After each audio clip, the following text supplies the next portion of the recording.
you a bit as well. A bit about who I am and what I do.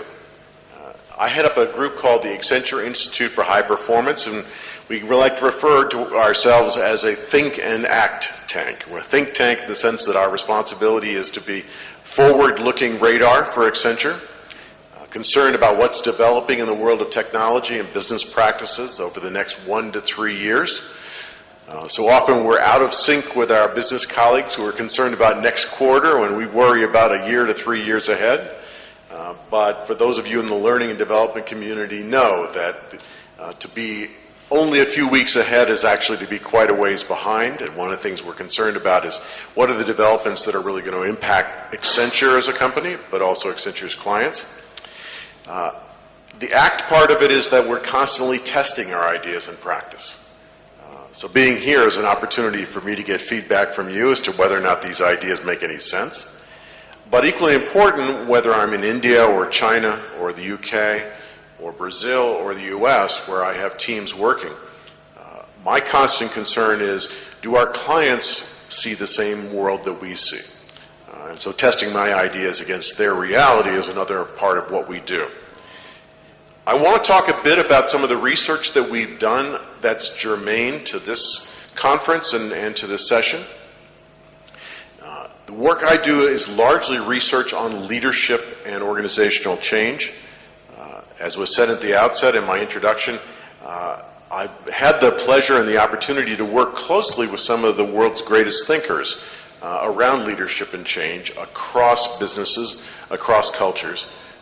That opportunity has given me great opportunity to learn, test my own ideas.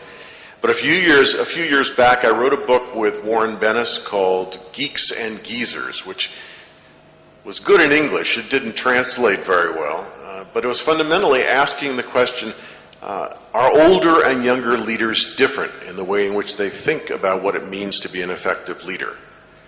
Now, I'm not going to simply focus my attention on leadership today, because talent in a global environment is really what we're supposed to be focused on.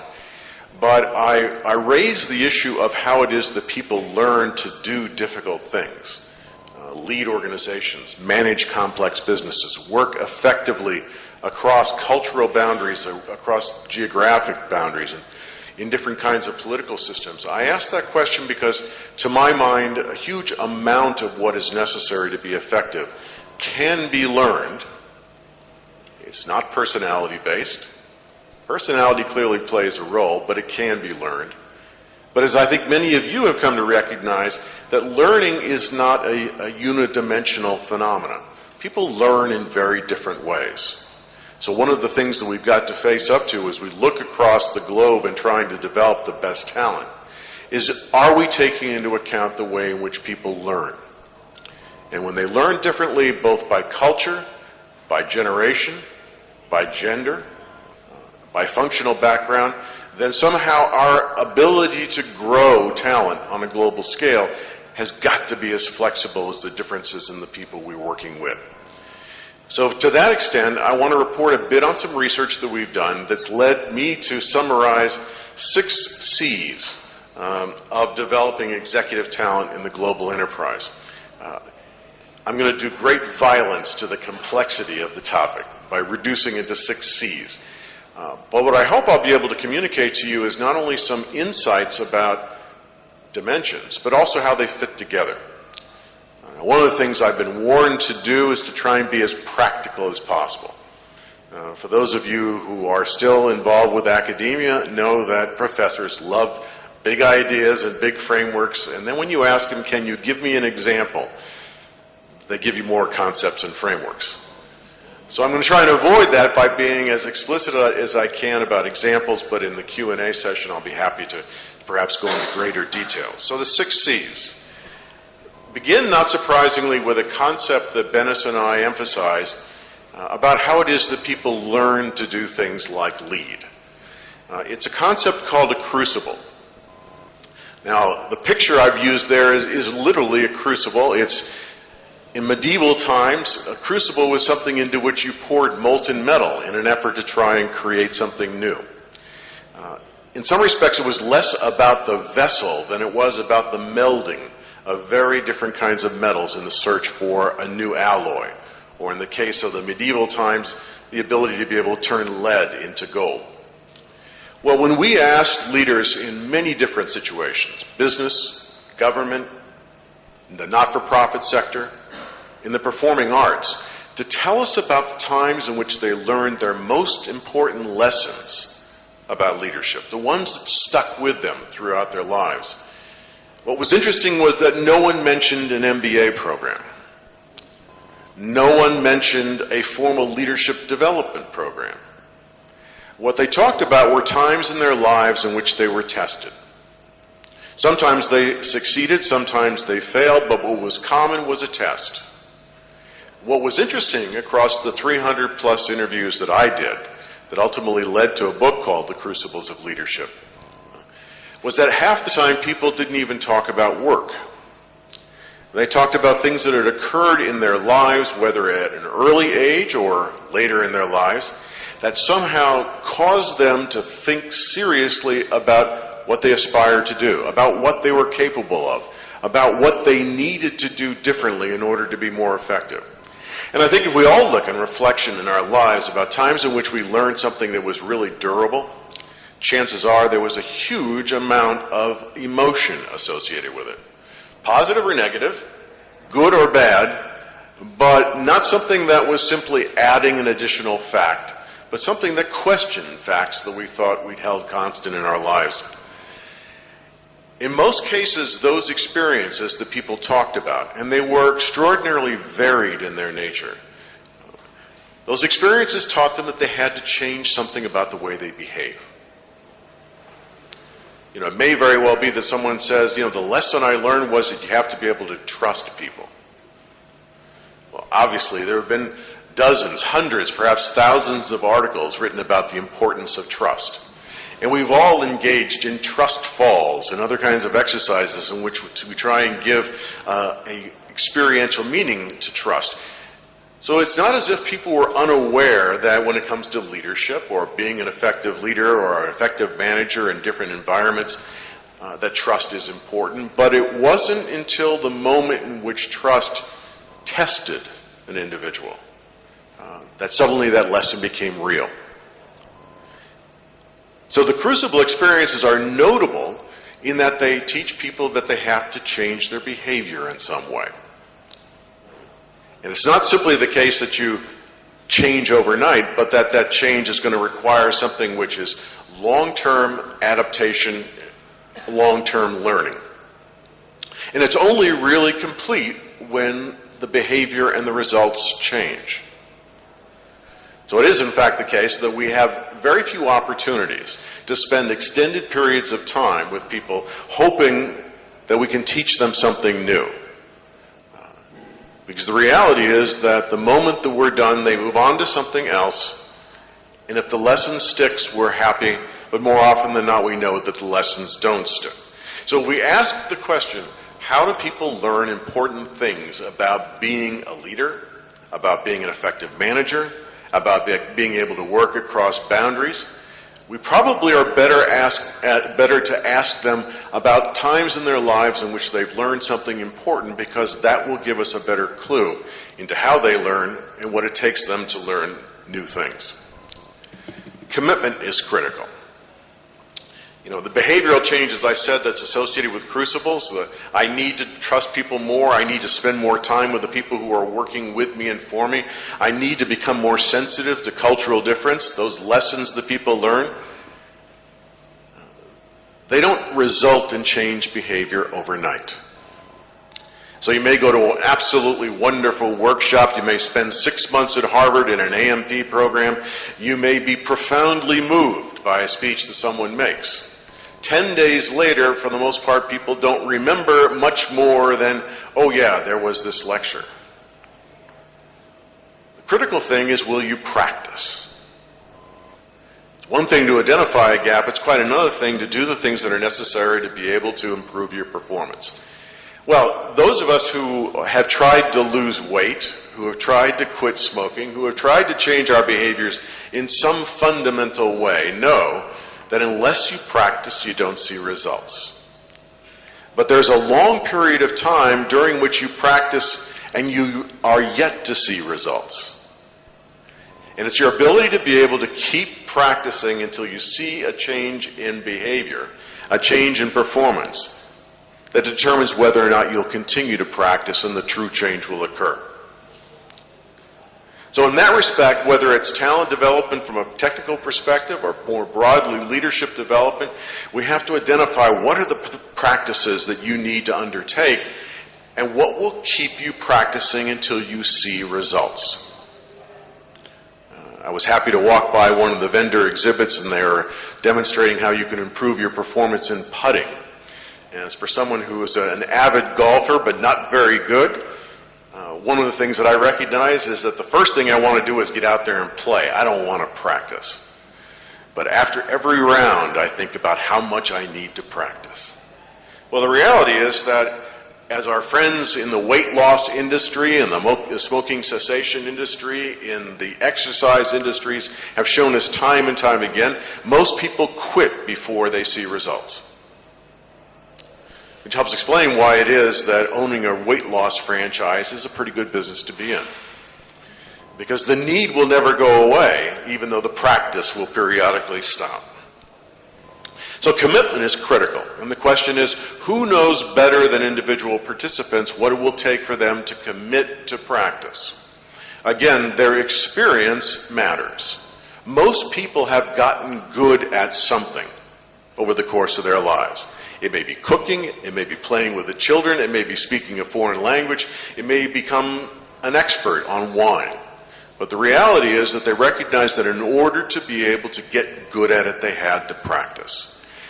And in order to practice, they had to find a reason to continue, even though they didn't see a change, improvement in their behavior until a later point in time. I had the opportunity as part of the research that I did on Crucibles of Leadership to interview a woman who was an extraordinary figure skater, had won several world championships and gold medals, and I asked her what was the most difficult thing about competing at that level, and her response was, the same thing as since I've been 7 years old. Getting up at 4 o'clock in the morning, putting on my skates, and going out on the ice to practice. Competing at that level is not nearly as difficult as rolling out of bed at 4 in the morning. Well, the reality is that we may introduce people to wonderful ideas. We may bring them the world's best professors. We may bring them the most innovative online educational system, but if they don't practice, what's the point? So commitment has got to be a critical piece. A critical part of it has got to be as well combination. Over and over again, whether it's in the fields of the performing arts or in business or in government, people have emphasized in the course of the interviews that we've done that there really are two sides to becoming an effective leader or manager, to being able to work effectively across organizational and national boundaries. The outside game and the inside game. For those of you who are familiar, a few years back, an absolutely gargantuan, a mammoth study was done on the nature of global leadership under the rubric of the Globe Project. And one of the things that it did was to identify the outside skills that are necessary to be an effective global leader. The ability to be able to work in very different kinds of cultural environments, the ability to be able to understand, to be empathetic toward difference, the ability to be able to eat dinner in 7 different cultures, a host of things that we have then gone on to make part of a core curriculum for training people to be prepared for a global assignment. But then there's the inside game.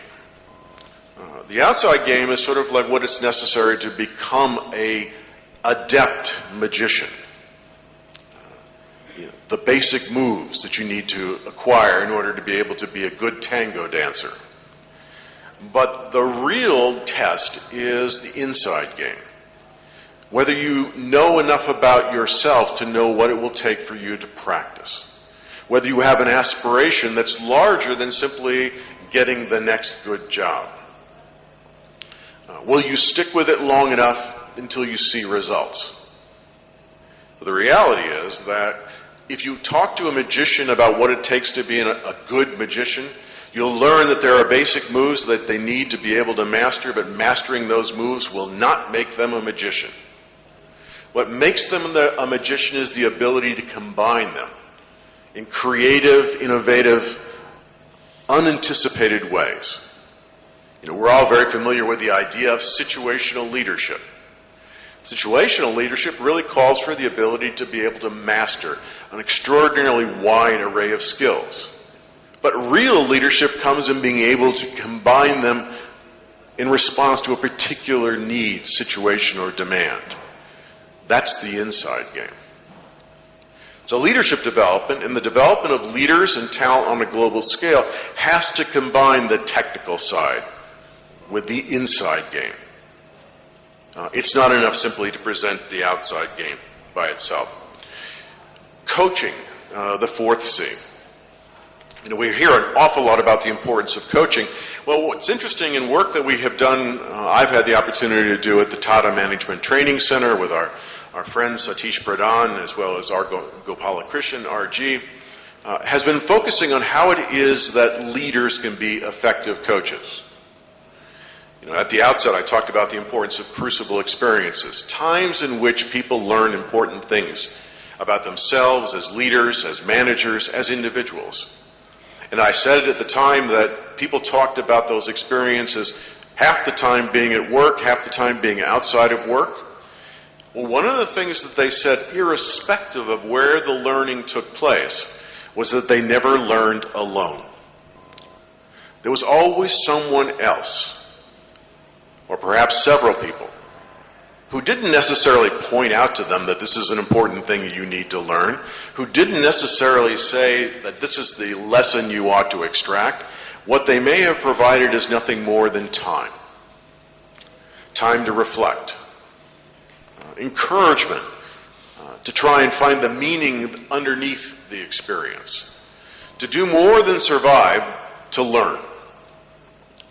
The reality is that coaches play an extraordinarily important catalytic role. They enable learning. And of course, here I draw a distinction between coaching and mentoring that's familiar to all of you. In this respect, a coach is not the expert. A coach is not someone who's been there before and tells you what to do. A coach is someone who's constantly asking questions. Is this what you're trying to accomplish? What do you really want to do? Are you aware how you are seen? That holding up of a mirror becomes a critical part of the learning process, but it's not a mirror that's held only by HR. It's not a mirror that's held only by superiors in an organization. It's a mirror that can be held by peers, by partners, by managers, by people outside the organization as well. But the critical thing is, do we provide coaches who are there to be able to ask the questions that cement learning? Community is critical. I had the opportunity not too many days ago to talk with Jonathan Donner, who is the Chief Global Leadership Development Officer for Unilever. And one of the things we had discovered in common was how important it is that people have an experience within a network of others.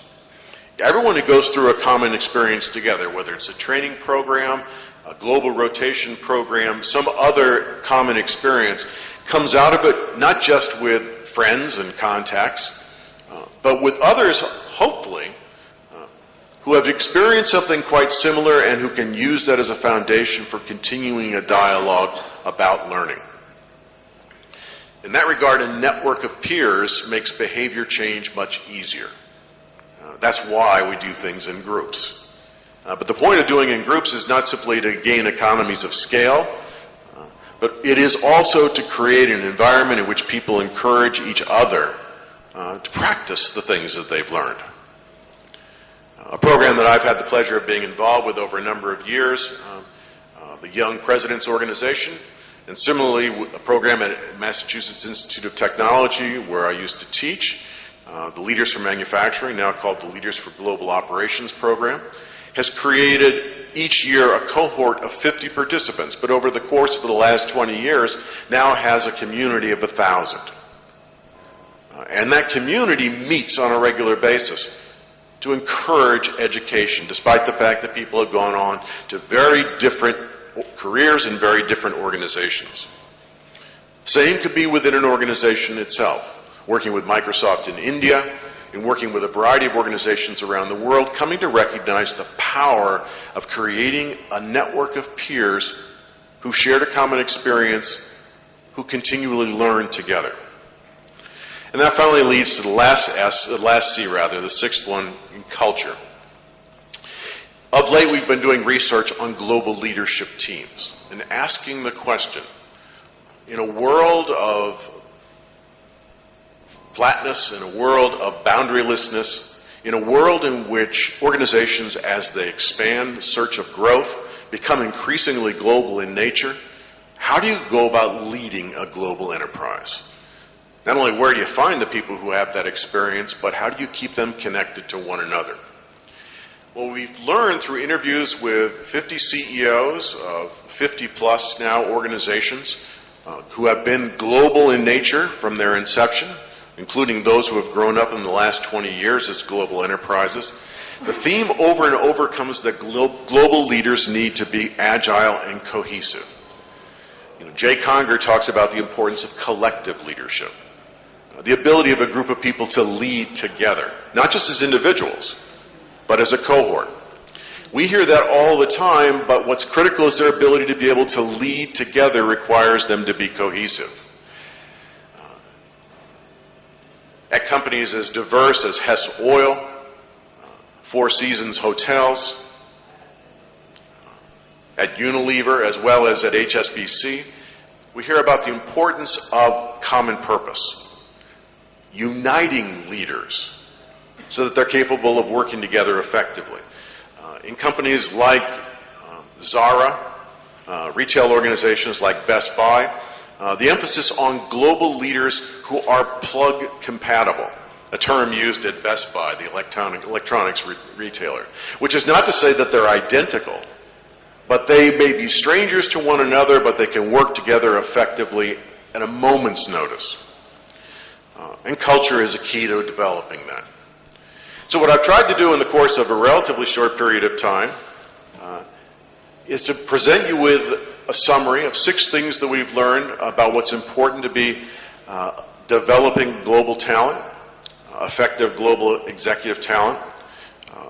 First and perhaps most importantly, that leadership learns through experience, that in order to be able to change behavior, you've got to have a commitment to practice until you see results, that the combination between outside skills and inside skills are absolutely essential, that coaches play a powerful role in cementing learning, that communities are essential to growing people who will continue to press each other for improvement and performance over the course of their lives, and that without a supporting culture and without a purpose that makes these things work, don't be surprised that you find yourself facing lots and lots of very interesting but not very enduring lessons. So without further, let me leave you with those 6 C's. There'll be a test at the end to see whether or not you remember which those are. But let me turn it over to my colleague to continue the discussion. Thank you.